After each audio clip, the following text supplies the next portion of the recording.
Hi, everybody.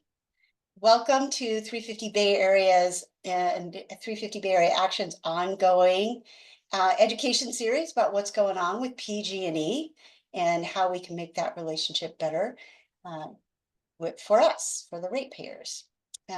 We are super excited about the series in general, but also to have you meet and learn from Sahm White, who is a consulting policy analyst with us with 350 Bay Area and has been for, I think, 7 or 8 years now, but also has been working with the Public Utilities Commission for 15 years and is really a trusted advisor across a number of different entities, and also works for some other esteemed nonprofits. Sam has been in this business for over 25 years, depending on how you count, maybe more than that. And we truly enjoy learning from him on an ongoing basis and are opening it up to the rest of with everybody else who is coming on board today, because we are kicking off a new phase of our utility work to really focus on calling out PG&E for breaking the social contract that has given them access to monopoly power and amazing profit potential. So as Dave Roberts says, without further ado, I give you Sam. We will put your questions in the chat, and if for clarifying questions, we will interrupt the flow, but otherwise we'll be having a really robust discussion at the end of a kind of an information dump, but you will find it very enjoyable. Welcome. Yeah, and hi everyone. Beautiful Sunday afternoon. We're entirely informal on this call. So my aim was to, chat and give some background on the electric system, the utilities, the Public Utilities Commission, the Legislature, how they, how the system works and how they interact with each other, and just to make sure everyone is on the sort of same page with that context. And then we can talk a bit more about the role of the different agencies, what we're obviously looking for in getting to a clean, efficient electrical system, and then we can have much more discussion about the challenges in that, how action and progress toward that gets blocked, delayed, or sidetracked. The role that 350 Bay Area has been playing at the PUC as well as elsewhere, and what we can do, because that's the bottom line is actions that we can take and how we can move forward to address these issues. So with that, I'm not doing a presentation per se, but I did throw together some slides that will be visual aids to help us along the way. So I will share some of those now as we are talking about this. I believe this is the, nope. There's the correct one. Good. Yes. Not sure if I can see the screen anymore. We can. Laura, does it look like the opening slide? It doesn't. It's on the 20th slide. How about that one? Nope. Okay, let me. I could see your cursor now. Yes, that's a different presentation that we had. So let me try this sharing again.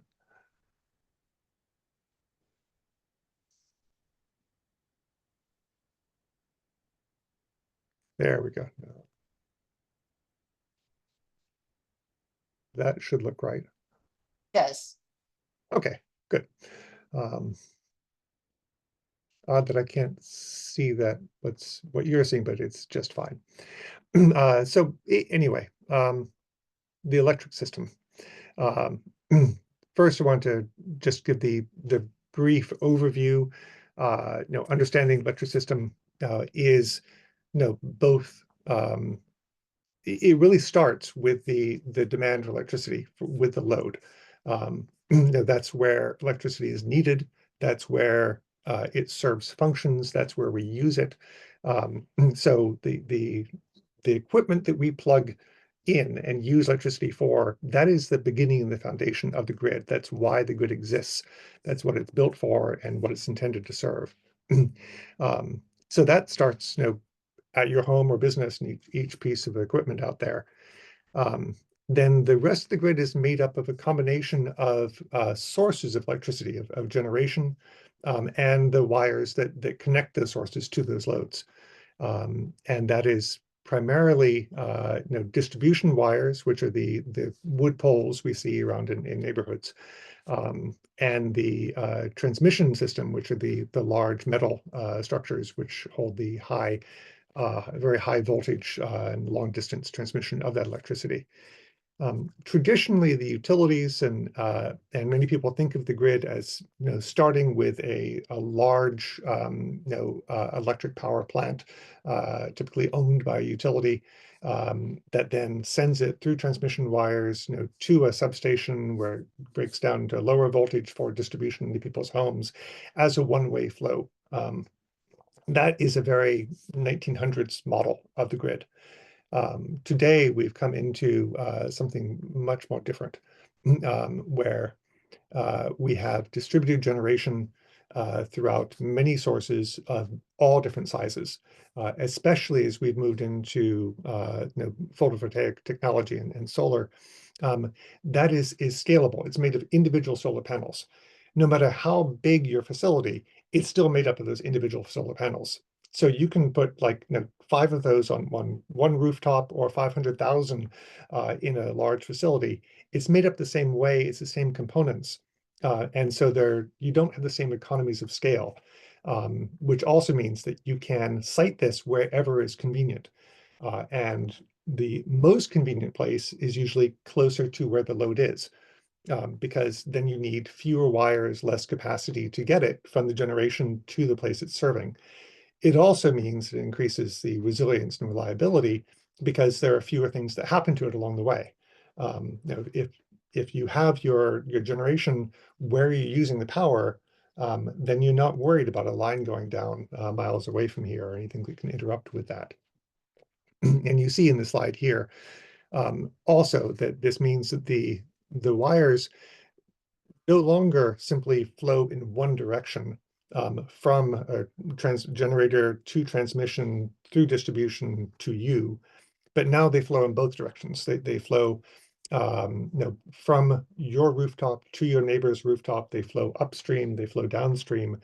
Wires work to flow in either direction, which is a fine thing to have. Um,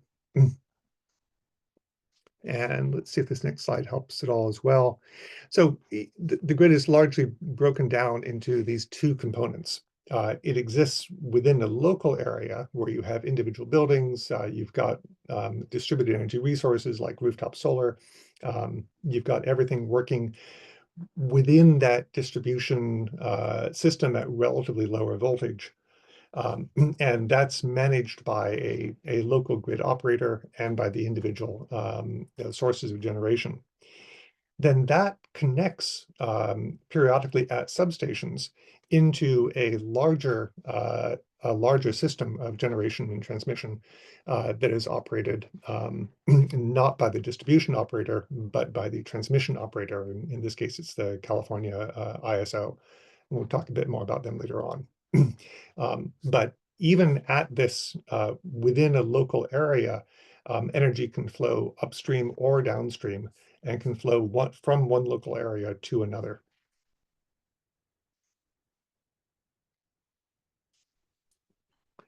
Wait a little bit on that next slide.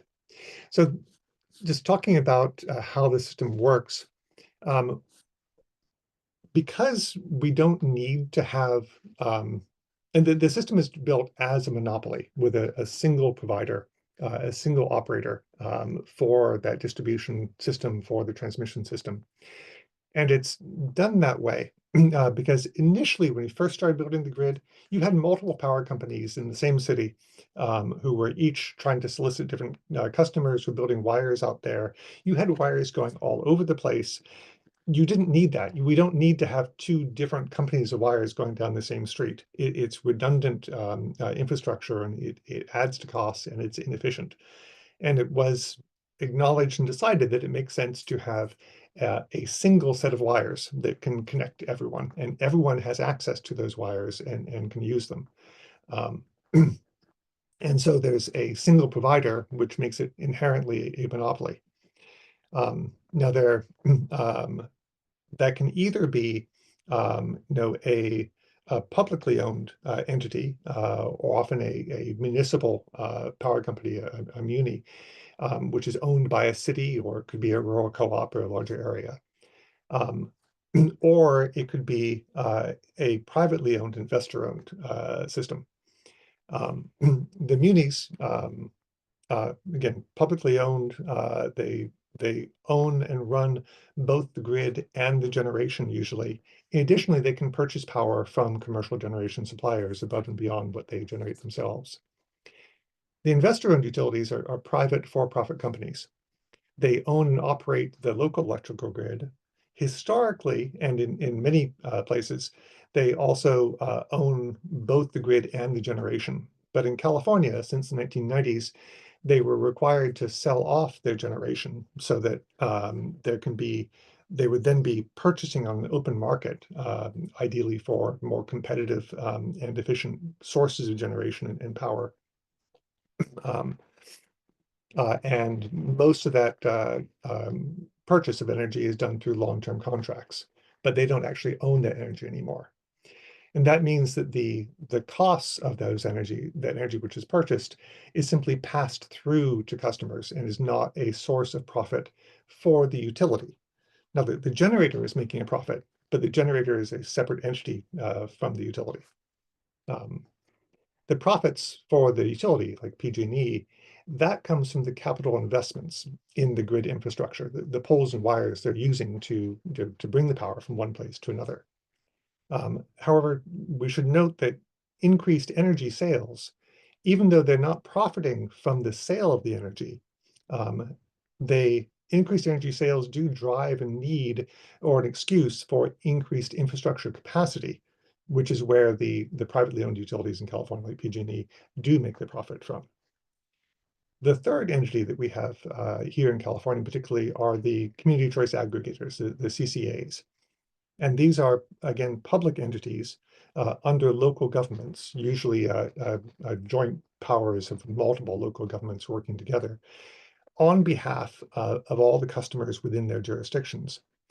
Now, they're the ones who are served, by the investor-owned utility grid. And the local CCA, as a public entity, it does the contracting itself for energy from open markets. And can own their own generation as well. There hasn't been as much, but they certainly have the opportunity. But it takes time to develop your own systems, and CCAs are relatively new in their development. Customers can opt out of that and elect to return to the power supplied from their private IOU, like PG&E, but almost no one ever does, because the CCAs aim to have their energy a little bit less expensive than that from the private supplier. But regardless of who is purchasing the energy is still delivered through the privately owned grid.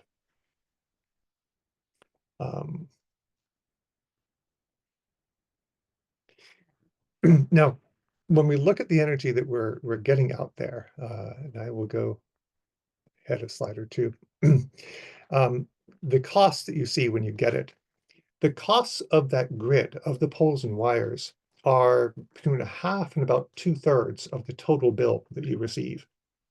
The actual energy that you're getting and the contracting for that is only about a quarter of the component of your bill. The remainder of the bill tends to go toward specific programs. It might be a little less than that. And the grid costs include the distribution infrastructure, the transmission infrastructure, plus the profit from these investments and maintenance. And we should be aware that for every $1 in capital investment, will cost ratepayers $5 in total after the profits and operation and maintenance on that investment are considered. which each accrue annually over the life of that infrastructure. Now we see here on the slide, looking at residential rates across California and how they vary. One thing that stands out is that the large major investor-owned profit-making utilities have the highest rates in the state. When we look at some of the other larger municipal utilities like LA DWP or the Sacramento Municipal Utilities District, their rates are considerably lower. And consistently, municipal utilities have managed to have lower rates. There are multiple reasons for this, but it is worth noting that difference as we move forward. And one component of that are they have different motivations as well as different sources of financing and different the publicly owned ones obviously are not looking to have a profit component above and beyond the portion that they have for their operations. So we're talking about grid operation and generation, and of course we're all very much concerned about renewable resources and reduction of GHG. We see in a typical day on this graph that the demand varies somewhat throughout the day, usually increasing later in the day. That's shown on the yellow line running across. A typical supply from renewable sources tends to be peaking these days in the daytime because we have more solar, and that's obviously when the sun is shining. And then is supplemented by geothermal, wind, and other resources that happen throughout the day. In California, we tend to get more wind in the regions where it's generated in the evenings. And so we have the gaps in between that we need to fill with more flexible resources.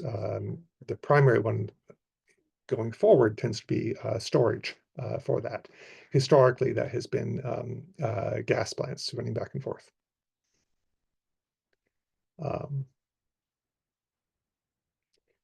Now, let's see some other slides we can look at on here of relevance. We should be aware, and this is not the focus of the talk, but we see, as we're transitioning into renewables, renewables are not the source of new cost. Renewables are the cheapest source of energy available today. They used to be more expensive, but they have, because of both policy and technology developments, really driven down through the, in part, the efficiency of scale of production as they've gotten better at figuring out how to make them. And are now running in contract price at about 3 to 4 cents per kilowatt hour. In many cases, we have seen contracts for solar combined with storage at that price, which is fabulous. If you see an electric rate on your bill that's 40 cents per kilowatt hour, and you know that the energy is being produced at 4 cents per kilowatt hour from solar, you see there's a difference in there. And that's the point of concern. The energy component, especially the renewable energy component, is helping to keep the bill lower, not increasing it. The other thing we've seen is that our rates obviously have been increasing considerably, especially in recent years. They were well above the national average before, and they have increased much more than the rest of the state has along those same periods of time. Obviously, another major concern, and particularly as we want people to shift away from using fossil fuels directly, like gasoline and the so-called natural gas or methane through our pipes. If the cost of electricity becomes more expensive than providing the same service through the cost of fossil fuel, that discourages people from switching away from that. So that's one of the policies that needs to be addressed, both making sure electricity isn't too expensive and making sure we're not undercharging for the alternatives which are currently in use. So our state has goals to address the climate. We have planning processes, we have regulation, and we have ways of making that happen. In some cases, it starts, with executive orders from the governor. More broadly, it is enacted and more permanently through legislation that's developed by the legislature but approved by the governor unless overridden. Um, Once those goals or plans are established, that then has to be implemented and goes into state energies and utilities commissions to figure out how to actually make that happen, in the physical world, and to work out all the details of it. Um, Through processes that we're involved in, they develop the rules, they make decisions about how to do it. They then look at the funding sources for those, how to invest in different portions to go along there, and then administer those programs. And that's where the administrative agencies play much of their role. Electric system planning is a multi-year effort. In California, it's divided between three different groups. But let me actually back up before we talk about that too much on the legislative role in this, because that's really where things ostensibly begin, and that's where the law is created.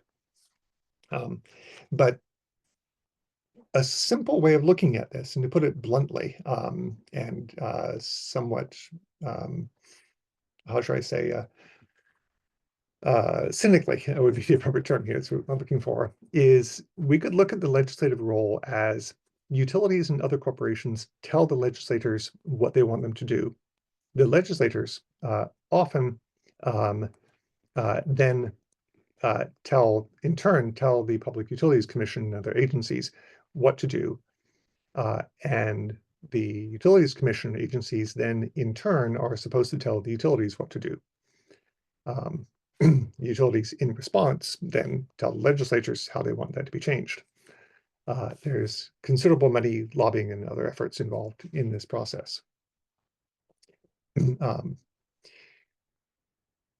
But the legislatures broadly, whether you take a cynical view or not, they define the responsibilities between the various agencies. California, as one of the largest economies in the world and a complex system, has a somewhat more complicated system than many other states do. The role divided between several different groups. There's the California Energy Commission, the Public Utilities Commission, the independent system operator, which manages both the transmission grid and some of the markets, and the Air Resources Board that looks at the impact of emissions, including particularly from electric generation, and helps establish and measure the goals in air quality, and sets targets, which then have to be implemented by the other agencies in things like the electric sector and generation. The legislature establishes and revises the standards for programs, such as a renewable portfolio program, as well as programs like the Care and Fairer program to reduce costs for lower income customers, and programs like net energy metering and others. So all of that comes from legislation, from laws which are passed. In way back over a century ago, the legislature passed the Public Utilities Act, which expanded the agency initially set up to manage the railroads, which are monopolies, to oversee the action of electricity, telecommunications, water companies, natural gas companies, that are also set up as natural monopolies, for the reasons we discussed before. Because they are monopolies, they require oversight, because they're not subject to natural competition of the forces that we have there. The role of the PUC as defined by legislation is to carry out the broad functions of oversight as well as consumer protection for these monopoly franchises, as well as to oversee the implementation of specific programs that the legislature asks. As a regulator, they establish policies and rules for electricity and for natural gas rates, and also determine what the utilities are required to do, what they can charge for it, and how much profit they can make from it. The Energy Commission, and these are the ones you're seeing on the screen now, serves as the state's primary energy and policy planning agency. Its responsibilities include forecasting what the demand is going to be for electricity and natural gas, and to make sure that various agencies and utilities understand what that demand is and meet targets for meeting that total demand, that we have enough resources to meet our needs. The Energy Commission is also responsible for promoting energy efficiency and conservation, as well as setting the standards for the state for appliance and building efficiency. And then there's the California Independent System Operator, the ISO that we mentioned, that was established much more recently, just about 30 years ago, again, by the Assembly as an independent, nonprofit public benefit corporation. And it's responsible primarily for operating the high voltage long distance transmission lines. Now, these are still owned by the utilities or occasionally by a private transmission owner, but they are operated by the ISO. The ISO also manages the multi-billion-dollar wholesale electric power markets, where real-time contracts are operated. Utilities can go through the ISO for long-term contracts, but they can also do those independently, one-on-one through bids and offers and negotiations. We should note, because this is relevant, for us and the broad sector, the California ISO is also working towards shifting from being simply operating within California to operating as part of a multi-state regional operation and governance and markets. That's a controversial topic, which is worthy of its own separate meeting discussion. But we certainly should not ignore that it is a relevant component there. And lastly, the ISO, although established by California and governed by a board of governors appointed by California, it is in turn regulated by the Federal Energy Regulatory Commission, or FERC. And let's see. I don't want to, this is about the end of the slides and the overviews, and we want to talk about where we're going back from that. But we should recognize that that the system is complex and it has many parts. On the slide here is just an example of how planning happens. SB 100 is an example of a piece of legislation which requires implementation by all these agencies. So there's a planning process for it. There's a resource plan for it. There's an integrated policy report and forecasts for that. There's a scoping plan by the Air Resources Board. These result in various plans and decisions for investments or allowances or requirements, which are then carried out by the utilities as well as the CCAs and other entities which are serving loads, load serving entity as an LSE. So that's the large background in what we're working with. Now, what we're working toward is obviously toward a near 100% clean, renewable emission, zero emission sources of energy for operation of everything that we do in the state. Primarily, that's wind and solar, which are the least expensive sources of energy, with flexible generation and storage to fill in the peaks and gaps along there that we referenced earlier. No, we also want it to be efficient, and that means better outcomes for less inputs. It means, using less energy, even though we may want to be using more electricity. We're using more electricity instead of using other less desirable sources of energy.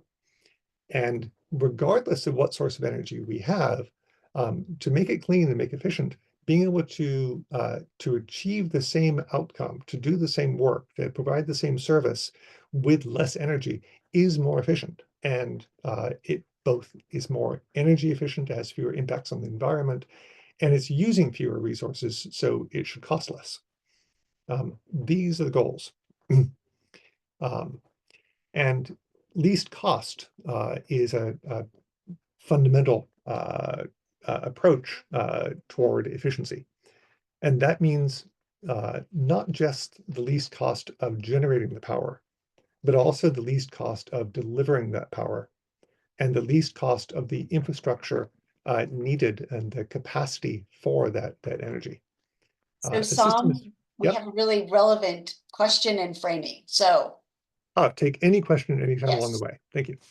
can you explain in the simplest terms why, if renewable energy is the cheapest cost of energy or the cheapest energy cost available, why have the rates continued to rise and incentives for consumers using rooftop solar and other distributed production that seem to be correlated with those increased costs? It's a slightly complicated question. I mean, there are a couple of simple answers to that. One is that electric generation is a relatively small percentage of the cost of the electric bill. So although the costs of generation are going down, the other components are going up. There are a couple of different ways to understand why those other costs are going up. One that we referenced earlier is the influence, the motivation of the providers of the electricity of the system, where you have a profit motive involved. So there's interest in inherent fiduciary responsibility of those of a private entity toward its shareholders to maximize its profit and to grow that. They are regulated by a Public Utilities Commission, but their interest is not in providing cheaper power per se. It is in providing the most return on investment for their shareholders. And they can do that either by having a higher rate of profit or by having more things that they are profiting from. So the total profits they're generating are better. But there is an interest in increasing that. There are many ways that plays out. One way it can play out is in reducing your investment in your costs that you don't make a profit from in operations and maintenance, which can lead to a need to catch up with that. And we see a lot of that in the money going into wildfire mitigation that PG&E had. They had underspent from the money they don't make profit off of for decades in terms of maintaining the system and keeping it safe, and then get approved to raise their rates to customers in order to catch up with the work they should have been doing before. There's also the anticipated load growth, which is going to need additional capacity, on the grid. And they have to start building things they hadn't been building before, and they charge for those upfront, as that money is spent, and that gets rolled into rates. And then there's the fact that they have an interest, as we mentioned, in having more capital investment, because that's what they actually make the profit and return from. Now, there are other components we see as well. We have clearly seen inflation in the last few years. And inflation applies to wages and work and costs of materials. So when you're looking at the increase in rate, you want to back out the portion which is attributable to inflation and look at what the other components to that are.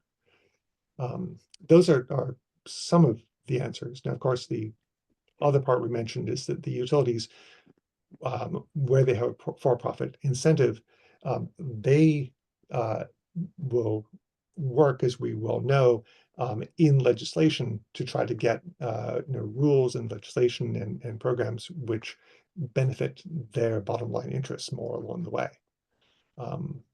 So that's the short, if somewhat cynical and or realistic answer, depending on your perspective. Well, so Um, it sounds like the even shorter, more cynical is, for-profit shenanigans. They're not aligned with ratepayer interests. And a fair bit of capture of legislature and agencies. and of the regulatory agencies. No, absolutely. Um, and there is no inherent alignment between the interest of a for-profit utility and of the ratepayers.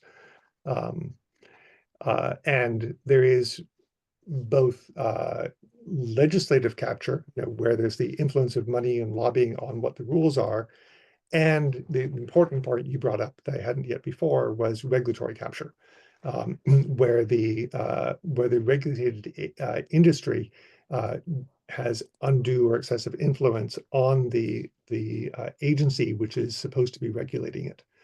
And there are several ways that can happen. I'm happy to discuss those briefly now if you like. Yes. And then Um, we'll take questions. yeah, but we'll capture a couple of the primary ways in which that happens. First is there's a revolving door between industry and regulatory agencies. There's also a revolving door between industry and legislators and legislative staff and lobbyists. So we've seen, and we regularly see staff go, from PG&E to the Public Utilities Commission and vice versa. We even see the commissioners who are appointed to govern the Public Utilities Commission go from the Public Utilities Commission to accepting major positions with the industries they were supposed to be regulating. We saw last year a bill in the legislature which was intended to reduce this, to make it illegal for somebody who had been working at the PUC to take a position, with the utilities, especially one of the commissioners, to do so for a period of years. I've forgotten whether it was 2 years or 4 years, after their term ended. Um, we saw lobbying against that, funded by the utilities, among others, who succeeded in squashing that law. So it is still entirely legal and common for the governors of the regulatory agencies, as well as the staff, to move back and forth between being the regulatory agency or working for the entity being regulated. So that's one major approach. The other way in which the regulatory agencies are captured is the regulatory process with the question of expertise. Um, the uh, the utility, will claim, with some background, that they have the expertise in how to run the electric system and how to run the grid. It's what they do. It's what they're professionals at. It's what they're supposed to do. And that makes it much harder for the regulatory agency or others to challenge and tell them you're doing it wrong, especially with the question of like, well, who's responsible for the result if if it ends up not working out the way that we hoped it would. That makes the agencies cautious about overruling the claims of the expertise by the utilities and letting them work as they wish. Now, there are other components to this as well, which is that uh, the the industries will often seek to delay implementation of reforms or improvements. They will obfuscate the issue. They will bury issues in fine print details and obscure proceedings where there simply aren't enough independent staff to oversee everything that they're doing and keep full track of it. And they will often violate orders without consequences, um, often because there were no consequences established by law or by the agency, often because of utility influence in avoiding uh, the rule that there would be consequences. In places where there are consequences, they may then litigate those consequences afterwards and keep those tied up in litigation for years. Um, any law that a new regulation that you get passed, it can take a couple of years to get legislation passed for it to then be signed and have an implementation date. It is then sent to an agency like the PUC, where it typically takes a 3-year process to have administrative law review of what that law is and how it should be implemented, and work out all the details and the rules and get those approved to begin implementing them. So we're talking usually at least 5 years to get something ordered to be done. That's before it actually starts getting done or perhaps doesn't get done despite the order. Yeah, that's why we have to keep digging in. So why That's don't you right. stop your screen share Mhm. and then we will let Louis ask a question. Louis has had their hands raised for a while. Uh, uh, can I do a quick follow-up? Well, don't we've got a lot of questions teed up Sure, now, so try to not sure, provide your own lecture. sure. You don't want. All right, I'll lower my hand then.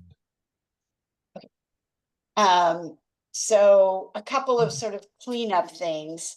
Um, there's a couple people are asking about what you know about the West Wide Governance Pathways Initiative.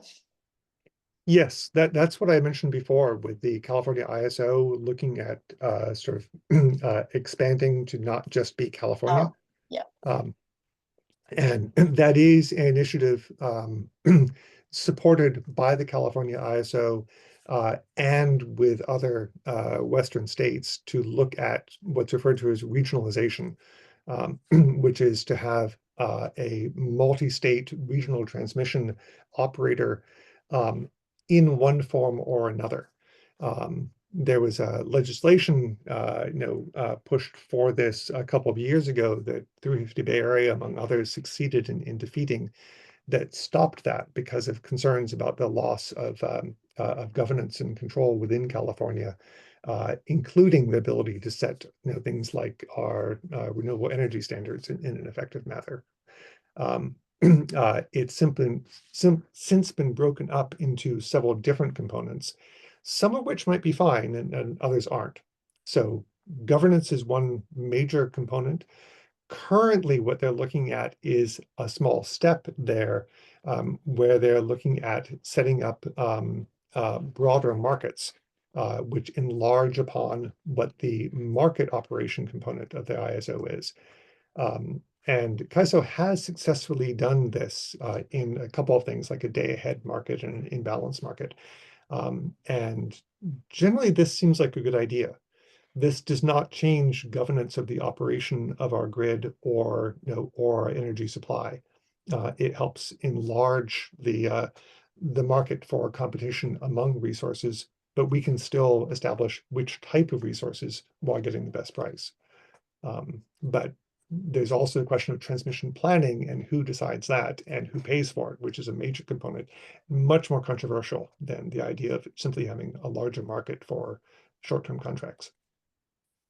Okay, I'm going to carry on with a couple cleanup questions and then we'll get back to some more sweeping conversations. Jack Fleck has asked, point out that when Dave Rosenfeld was talking, in our last webinar about the cost shift argument and how that was flawed, he put up a slide that showed on a hot summer day, the grid demand peaks at 3. And is that different than your understanding? No, that's correct. Where you see some confusion, if not obfuscation of this, is what CAISO often talks about is net load. So that's the load that they have to supply after subtracting out everything from the RPS portfolio. And the non-RPS, the energy from essentially fossil fuels or other sources, that takes the place of solar as the sun goes down. That's the net peak, as Kaiser refers to it. But that's not the total peak. If you're looking at the total energy demand on the Kaiser system, that very clearly happens between 3 and 4 p.m. as it historically has. And it's actually absolutely fine. It's preferable to have the peak be during the day, because that's when we have the most natural supply that's out there.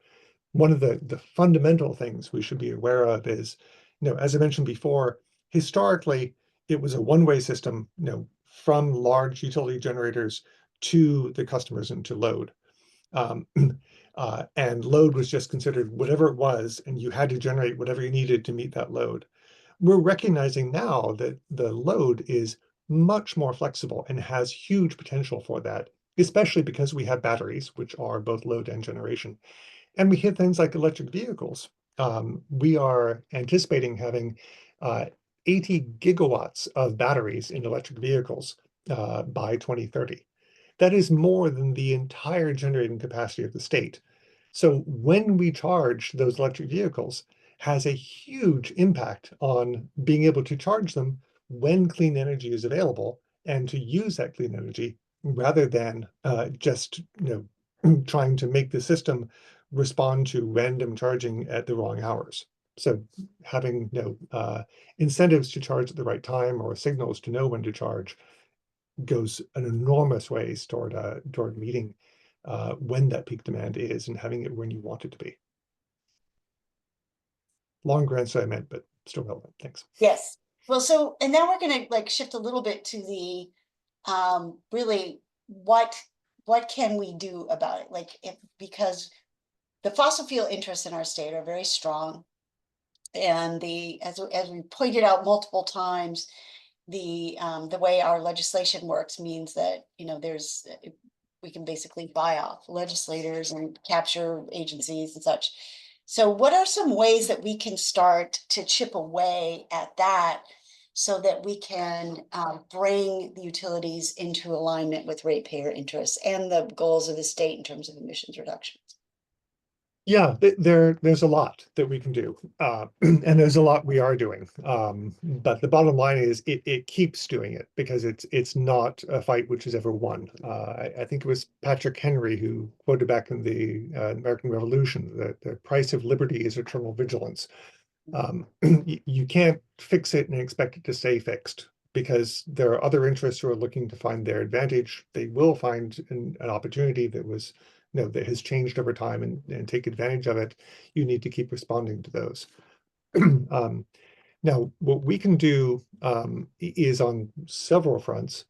One of which is, we and our other allied organizations are engaging directly at the PUC in the administrative law proceedings and in working groups, filing formal proposals, analyses, and comments on rulings. That's an important thing, but that's only one place, and it can get derailed elsewhere. So the broader picture of what we can do is starting with engaging with our elected officials at all levels to take action on issues and proposals.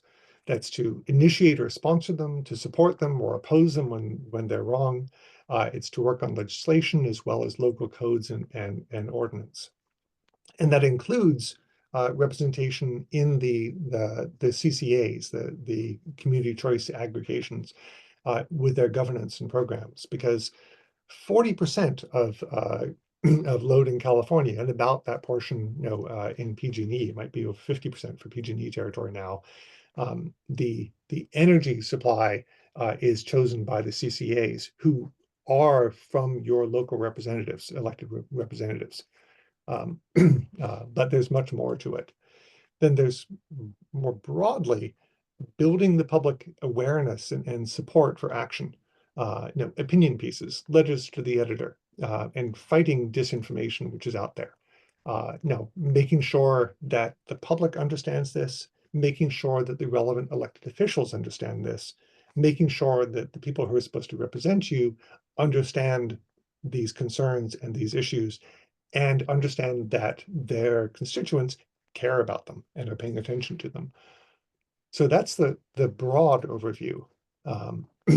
Individual cases will come up in terms of how to strategize, how to work together between organizations to make sure we're coordinating and not working at cross purposes. And that is crucial. Bottom line, talking to each other and talking to people we don't normally talk to. I agree completely. I mean, the work we're doing at the Public Utilities Commission, where we are a formal party to different rulemakings, is important, but and the collaboration we do with a lot of other groups to sort of build a common voice and common message is critical. But until we link that up to an even bigger sort of upswell of people who are willing to talk to their elected officials about basically being angry about their utility bills being high, but also this disconnect between the for-profit motive and the interests of California in terms of emissions and stuff. So a couple of little things that I think we can clean up before we go. Mary Williams asked, are the CCAs required to strive towards procuring carbon-free energy only? No, I mean, there are state standards for all energy procurement agencies, which include CCAs, for the renewable procurement standard. So there is a minimum amount that they are required to procure.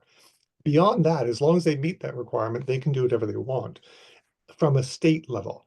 Now, within each jurisdiction, the elected representatives from each city who sit on the board of that CCA can establish, within its laws or its own internal contract and its commitment to its customers, what it will be doing and what it's aiming to do.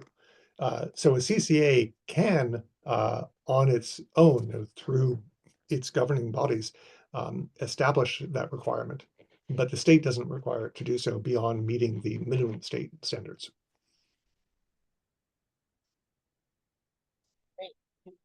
That's a good answer. Yeah. I Neil, will say, most CCAs have a strong interest in in improving the emissions from the rates there. Most CCAs have a much better, much higher renewable component, which is helped by the fact that renewable energy is among the cheapest sources. So it's one of the things we've worked for decades to do, and we're at the point where the clean energy is the cheap energy, which makes the economic argument and the environmental argument one and the same. And that's a huge step forward. yeah.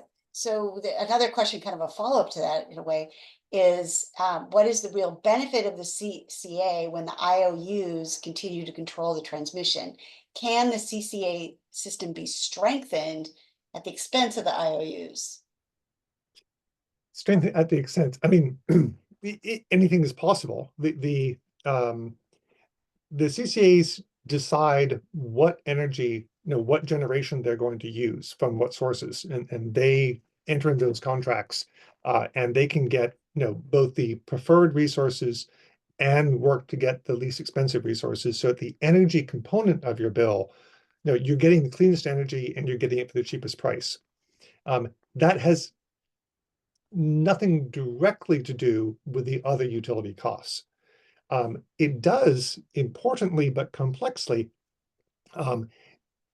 actually have something to do with those other costs, because when a CCA gets its energy from a local area that's close to where its load is, you need fewer wires. You need less distance of wires. You need less infrastructure to get it from where it's generated to where where it's used. If the CCA is contracting for energy that comes from hundreds or thousands of miles away, you need all the infrastructure capacity for all the energy to go that entire distance. So those choices have a direct impact on how much capacity is forecast to be needed and approved by the utilities, which is where they make their profits from. Unfortunately, it's probably a longer discussion. We have time now.